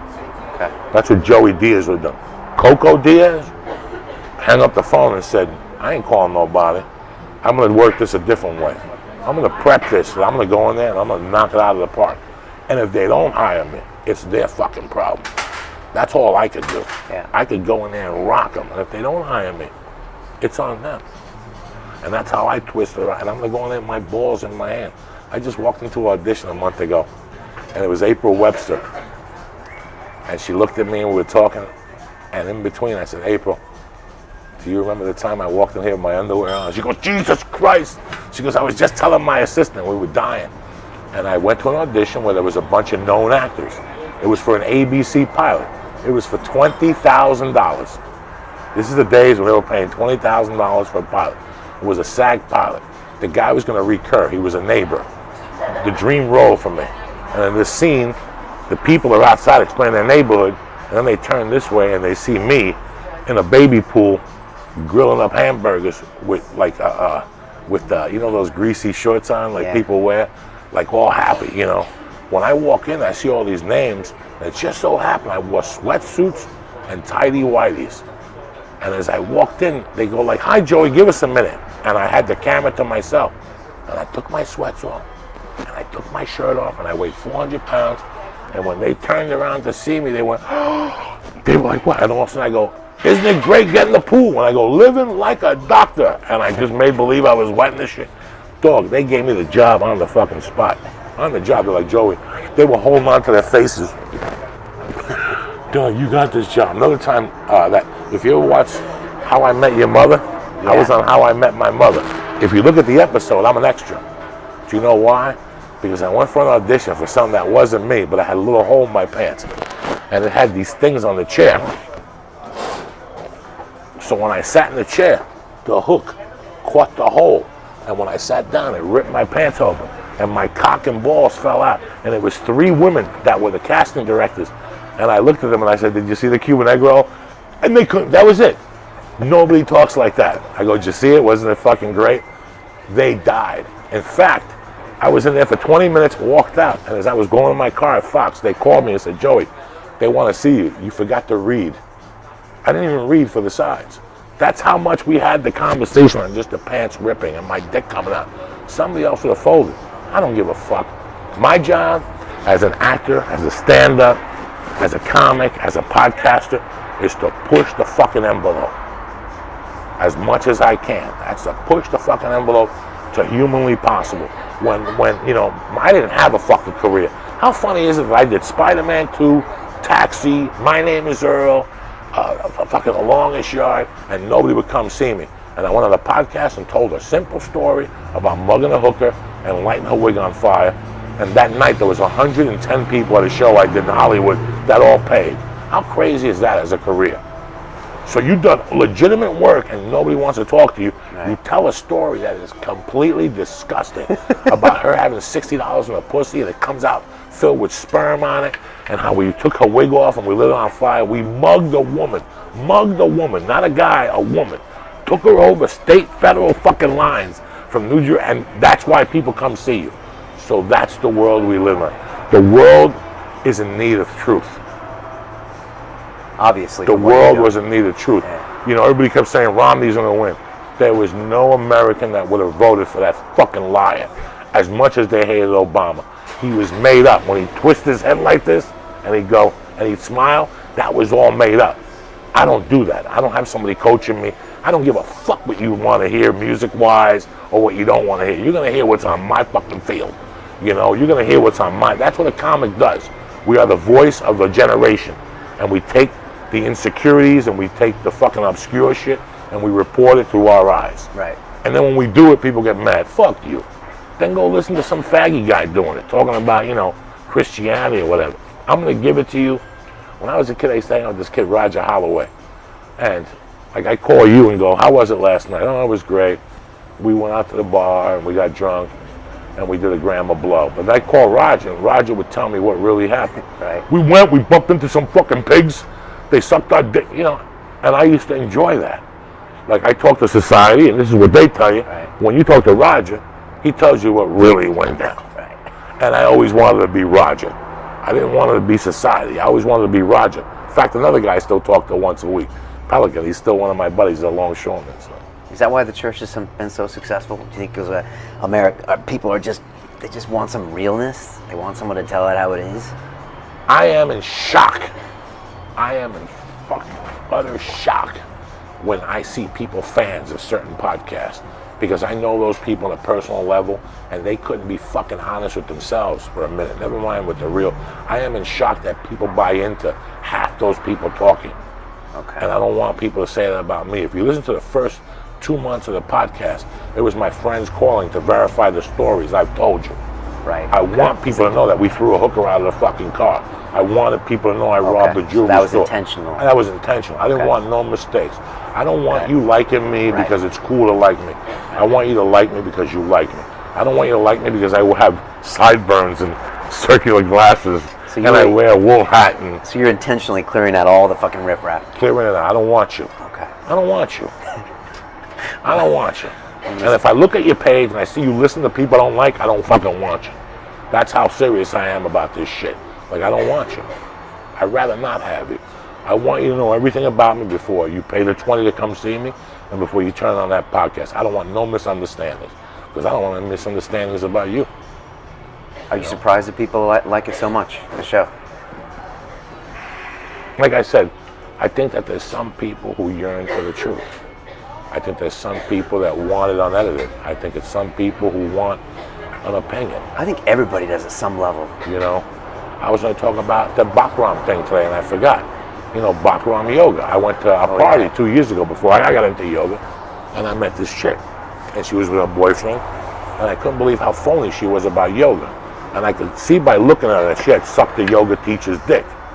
And I'm thinking to myself, this is a nice white chick sucking that Hindu fucking stinky dick, you know, because the guy, you know, and I can see these chicks. I know these women. They're the ones that, I went to this yoga class, and oh my God, it changed my life. And Raji was so, you know, I just see them, and I could tell that they've already swallowed that fucking curry sperm with that stink in their feet and shit. And I'm like, you're a white girl, have some fucking dignity.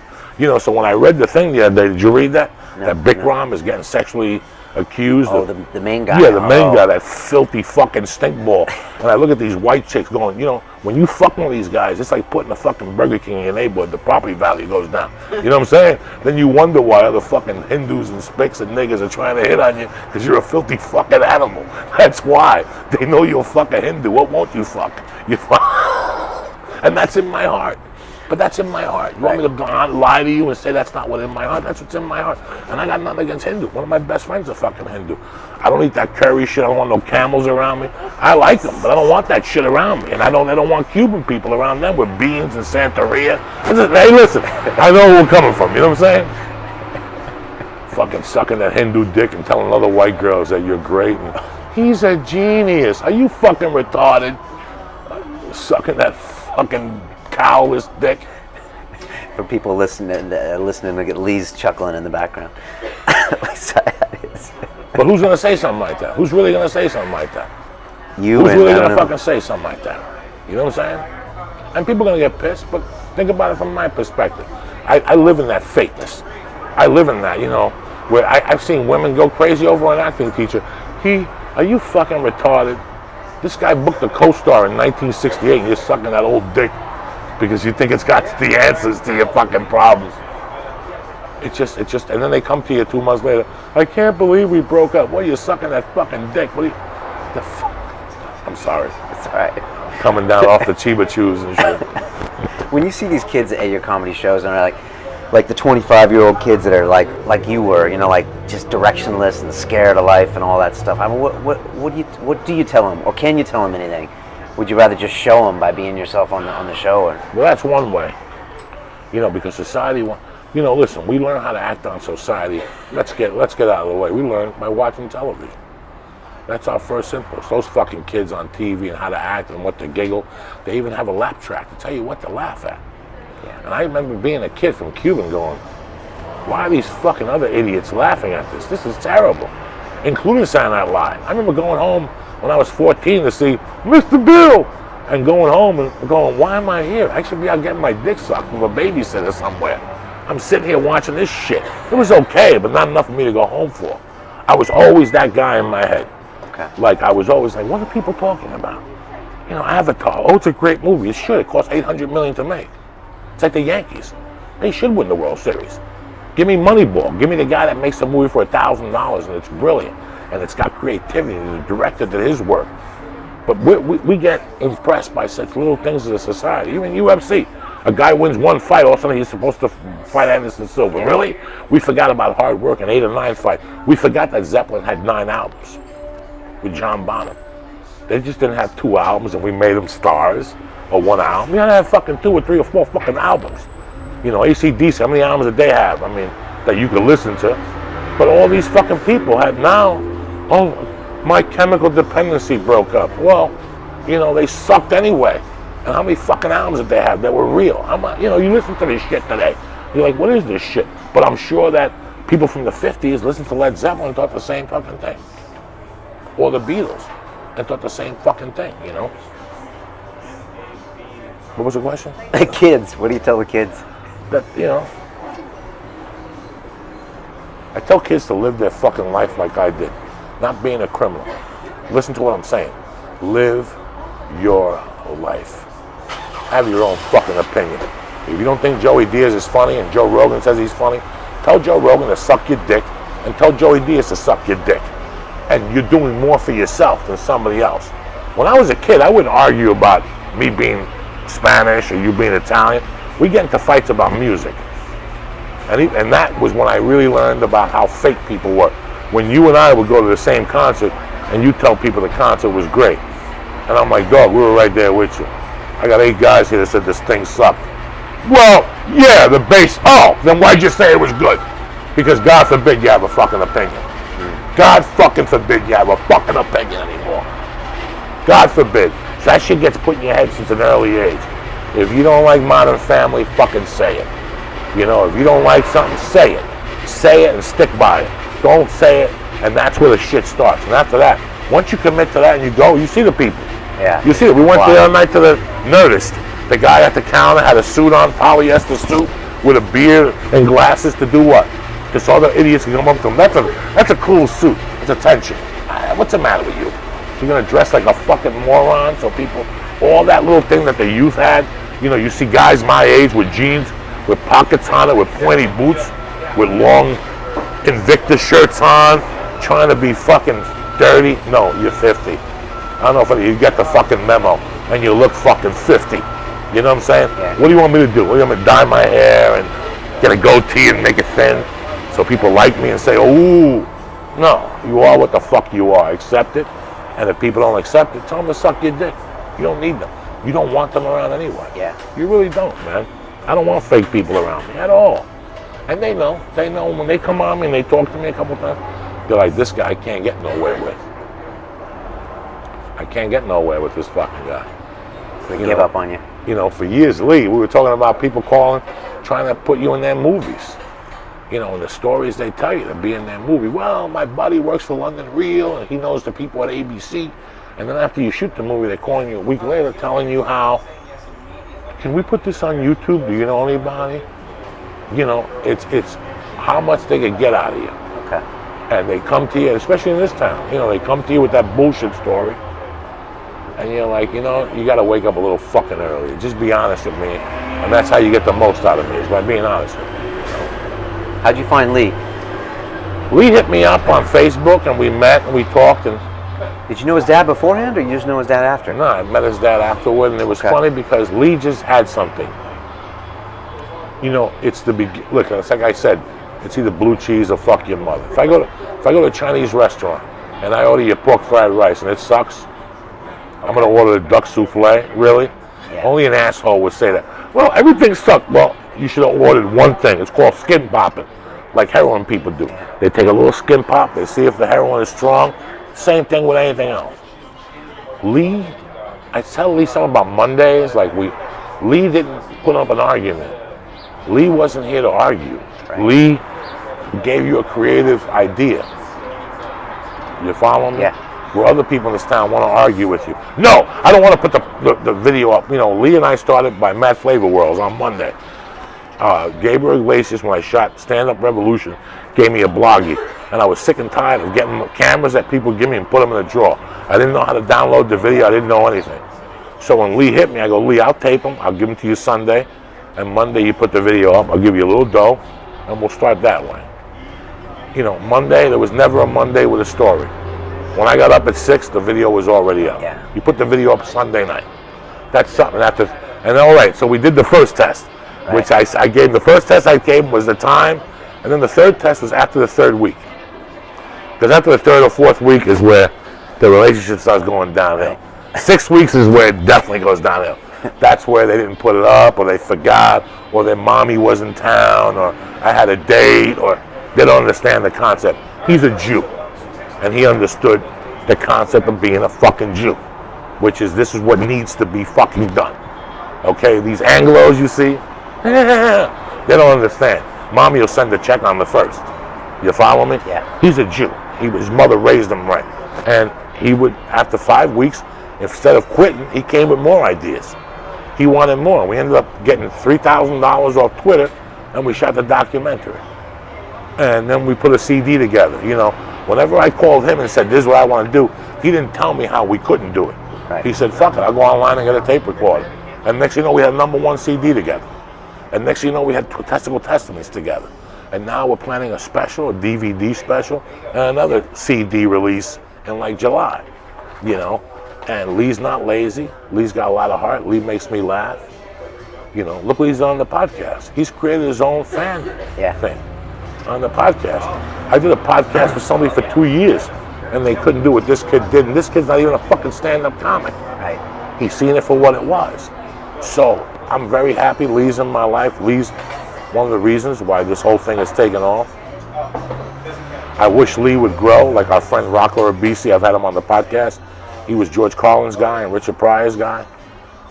Lee is my backbone. You know, I always felt in my life, if you want to move ahead, you got to have good people around you. If you have shit around you, bro, you know, you're going to have that around you. Yeah. You know, you reap what the fuck you sow. You know, I got my wife, who's an accountant, and she's as anal as can be. And nothing happened in my career, so I tried taking advice from my wife. Because us as comics, we're whores. We'll do anything. You know, oh, this guy wants to see me. My wife is the type that will slow it down and go, A, what are you getting from this? B, how are you going to do it? And C, what's the profit on this? Right. How does this profit you movie-wise? And I started going, oh, I get it.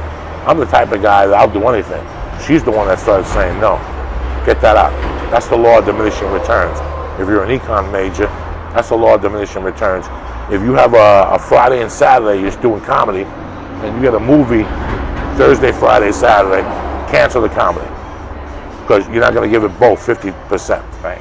So you lost 1,100, but you did such a good job on the movie that you'll get another 2 movies.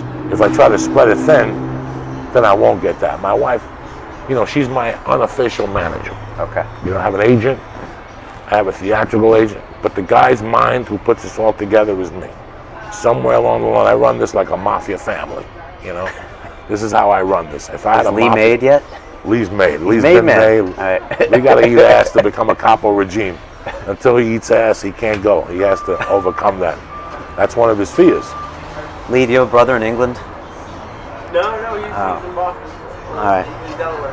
I'm looking for the English Lee Sayat to come and hook us up with London Real. Fucking man. We got a few people that intern for London Real, but you know we give them little tests first, and see how 90% of them fail those little tests. This is business. Listen, I got 2 lessons for you, and this is a lesson that I tell people all the time. And I got to go eat something. I'm dying here. Yeah, no worries. If you look at I got to take this real quick. My uncle. We're gonna go to the Dodger game. Tío, tenemos que llamar. Vamos para el Dodger game esta noche o no?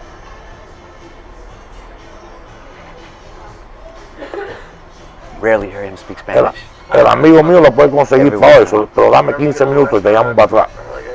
Que esto es una entrevista. Okay, bye. Oh, that's my uncle. That's really my uncle. We're gonna go to the Dodger game with Felipe. So he thinks the tickets are all sold out. If you fill out an application for a job,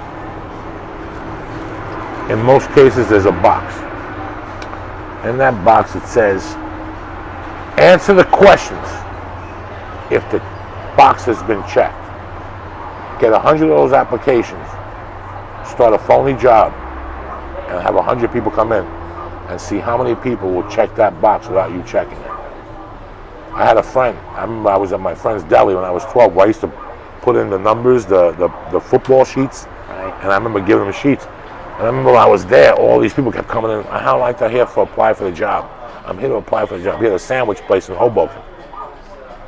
And I go, bro, where the fuck you been? He goes, Coco, I'm here 20 hours a day. I can't hire a good employee. I go, what are you talking about? I've been here an hour. You've had 10 applicants. He goes, hold on one second. He came back and he showed me the applicants. And he goes, the last 10 you saw, one of them didn't fill the box. He goes, once they fill the box, I can't talk to them. So if you can't listen. Right. Yeah. There's people in this town that'll come up and blah, blah, blah, but they won't listen to the immediate fucking thing. They won't grasp it.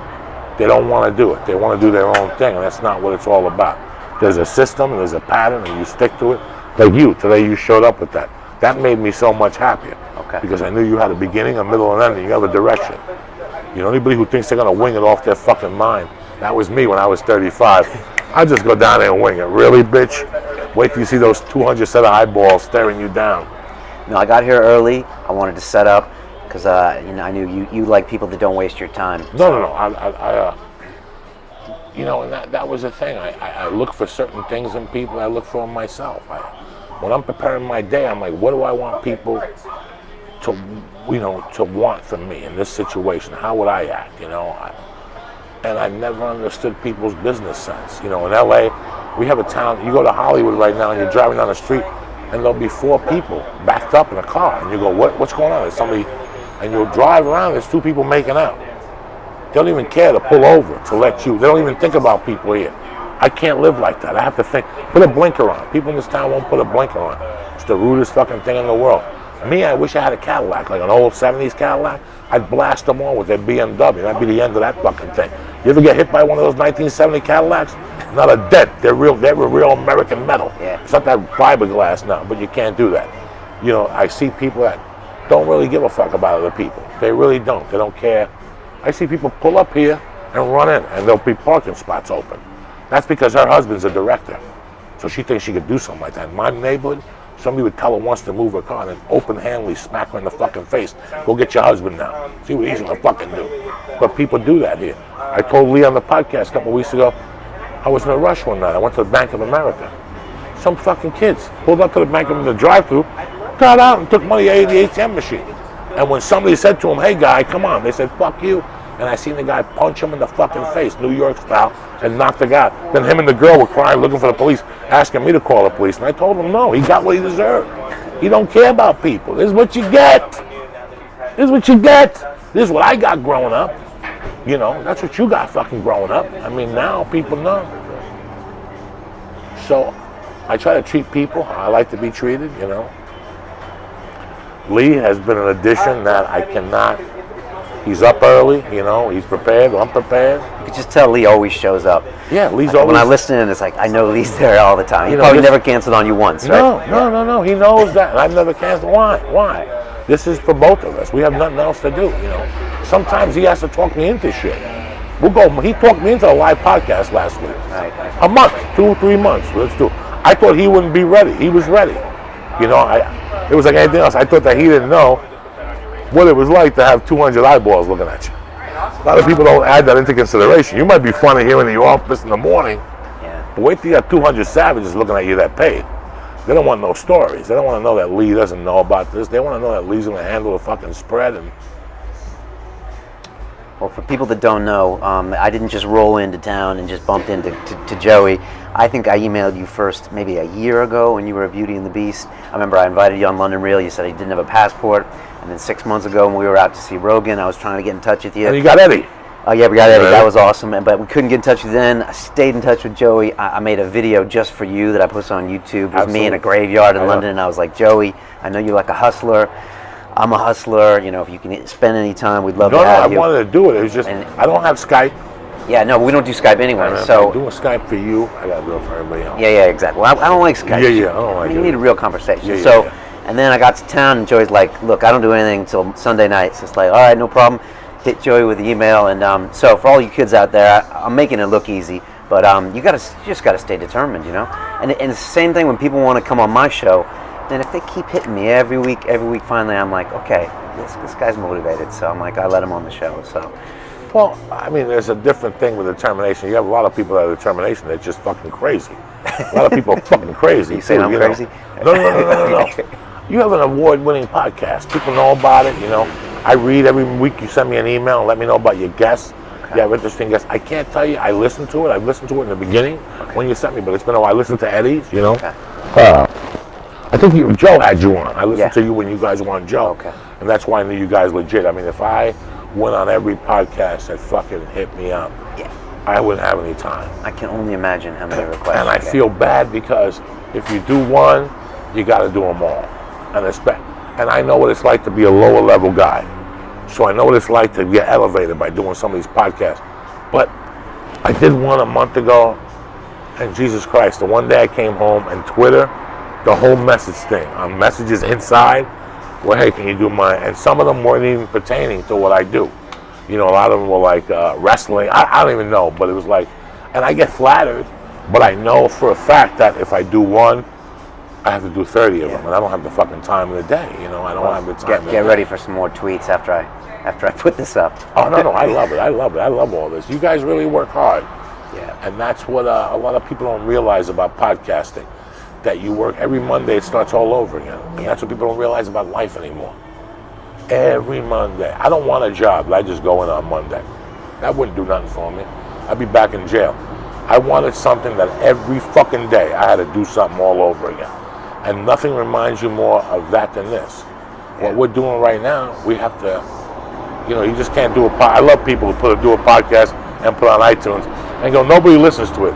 I've had people contact me 80 times. Can you mention my podcast on your thing? It's not going to do nothing for you. Because I watch you for a week and see what you're doing. I'll click on and follow you for a week just to see what you're doing. You mentioned it one time. You're that special.